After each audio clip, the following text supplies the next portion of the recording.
देखिए, एक चीज मैं आपको बता दूं, नीतीश कुमार तो खुद भाजपा के साथ जाके नीतीश कुमार अपनी बची बचाई सीटें भी जो हैं वो भी अब समाप्त करवा लेंगे। कहने का मतलब ये है कि अब बिहार से मोदी और नीतीश दोनों का सफाया होना तय है अगर बिहार में निष्पक्ष चुनाव हुआ तो। अभी आपने सर्वों को देखा, जिस तरीके से वो जो सर्वे आए, उन सर्वे के अनुसार भी बिहार के अंदर महागठबंधन जो है वो अपनी सरकार बनाने जा रहा है। तो मैं आपको एक चीज बता दूं कि बिहार से भारतीय जनता पार्टी का सुपड़ा साफ होना क्लियर है। बिहार से जिस तरीके से नीतीश कुमार, चिराग पासवान और बीजेपी के जितने भी सहयोगी दल हैं, उनकी सबकी गठरी पैक होनी तय है। ये बात आप लिख कर ले लीजिए। लेकिन बिहार में लगातार जो वो कह रहे हैं मैं विकास के और पिछले 20 सालों में वो गिनाने के कामकाज कर रहे हैं, चाहे स्वास्थ्य व्यवस्था हो, शिक्षा व्यवस्था हो, पलायन की बात हो। एक बात आप मुझे बताइए, एक जुमलेबाज तो दूसरा पलायनबाज।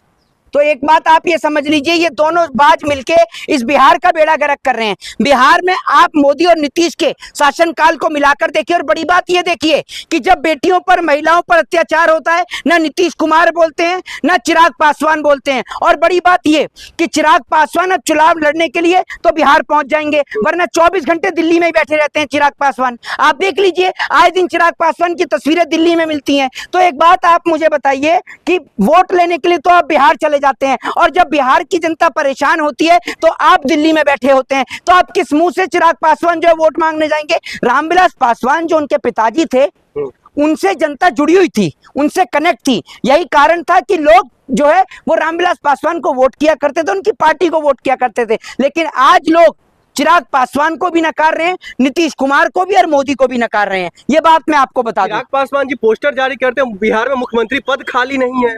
नहीं, एक बात आप मुझे बता दीजिए, पोस्टर जारी करते हैं, हाँ, तो वो मैं आपको बताता हूं ना कि वो मुख्यमंत्री पद खाली नहीं है। मुख्यमंत्री पद खाली नहीं है क्योंकि मुख्यमंत्री के लिए तेजस्वी यादव हो या कांग्रेस हो, इन दोनों में से किसी एक पार्टी का मुख्यमंत्री बनेगा। ये भी मैं आपको बता दूं, क्योंकि ऐसा मुख्यमंत्री, नीतीश कुमार जैसा मुख्यमंत्री, जो आप देखते हैं कि महिलाओं से किस तरीके से बात करता है, और घटना जब पहलगांव की होती है तो कैसे मोदी के साथ जो है खिलखिला के हंसता है।